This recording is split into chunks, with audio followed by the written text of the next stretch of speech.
ഈ FCRI act അനുസരിച്ചിട്ട് അതിലെ രണ്ട് നിയമങ്ങളുണ്ട്. ഒന്ന് 3(1)(c), അതുപോലെ തന്നെ 3(2). ഈ ചട്ടങ്ങൾ അനുസരിച്ചിട്ട് ഒരു പൊളിറ്റിക്കൽ പാർട്ടിയുടെ അംഗമായിട്ടുള്ള ഒരാൾക്കോ ഒരു പൊളിറ്റിക്കൽ പാർട്ടിക്കോ FCRI ലൈസൻസ് ഇല്ലാതെ പണം ചോദിച്ചു കൂടാ എന്നുള്ളതാണ്. നമ്മൾ പ്രളയബാധിതരായിട്ടുള്ള ആളുകൾക്ക് ഭവന നിർമ്മാണം നടത്തി കൊടുക്കുന്നതിൽ യാതൊരു തെറ്റുമില്ല. പക്ഷേ ഒരു പൊളിറ്റിക്കൽ പാർട്ടിയുടെ അംഗവും അല്ലെങ്കിൽ ഒരു പൊളിറ്റിക്കൽ പാർട്ടിയുടെ ഭാഗമായിട്ടുള്ള ഒരാളും വിദേശത്തിൽ നിന്നും ഇന്ത്യയിലേക്ക് പണം പിരിക്കുന്നതിന് FCRI ചട്ടം ചില വിലക്കുകൾ ഉണ്ടാക്കിയിട്ടുണ്ട്. ആ വിലക്കുകളെ ധ്വംസിച്ചിട്ടുണ്ടോ?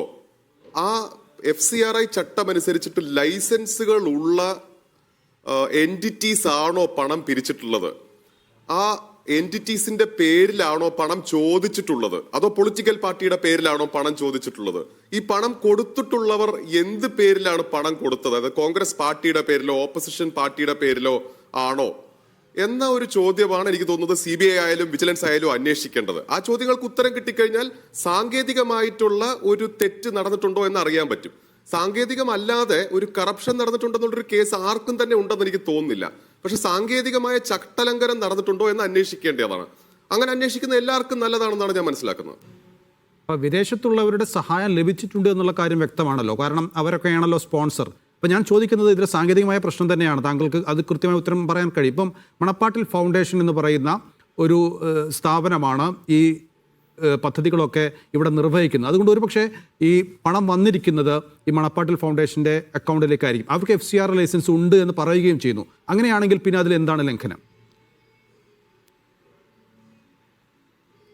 ഈ FCRI ലൈസൻസ് ഉള്ള മണപ്പാട്ടിൽ ഫൗണ്ടേഷന് വേണ്ടിയാണോ പണം പിരിച്ചിരുന്നത്? കാരണം ചില വീഡിയോസ് ഒക്കെ VD സതീശൻ പണം ചോദിക്കുന്നതായിട്ടുണ്ട്. ഈ FCRI ആക്ട് സ്പെസിഫിക് ആയിട്ട് പൊളിറ്റിക്കൽ പാർട്ടീസിനെ പ്രോഹിബിറ്റ് ചെയ്യുന്നത് അതിൻ്റെതായ കാരണങ്ങൾ കൊണ്ടാണ്. നമുക്ക് FCRI ആക്ടിന്റെ കാരണങ്ങൾ എന്താണെന്ന് എനിക്ക് കൃത്യമായിട്ട് പറയാൻ കഴിയുന്നില്ല. പക്ഷെ പൊളിറ്റിക്കൽ പാർട്ടിക്ക് ചെയ്യാൻ പാടില്ല എന്നുള്ളതാണ്.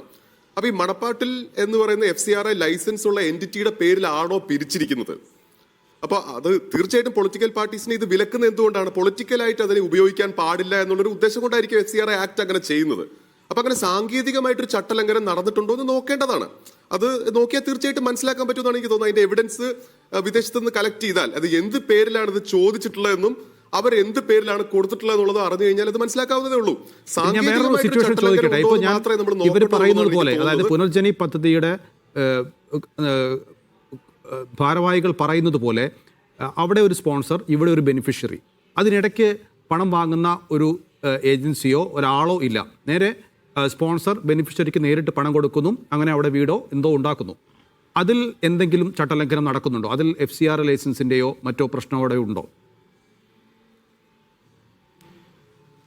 തീർച്ചയായിട്ടും FCRI റഷീം അനുസരിച്ച് അവർ എങ്ങനെ ഇത്തരം കാര്യങ്ങൾ ചെയ്യണമെന്ന് ഉദ്ദേശിക്കുന്നതനുസരിച്ചിട്ടല്ല ഇത് ചെയ്തിരിക്കുന്നത് എന്നുള്ളത് നമുക്ക് പറയാൻ സാധിക്കും. എന്നാൽ അതൊരു ചട്ടലംഘനമാണോ അല്ലയോ എന്നുള്ളത് ഈ അന്വേഷണത്തിലൂടെ നമുക്ക് കൊണ്ടുവരാൻ കഴിയുന്നതേ ഉള്ളൂ.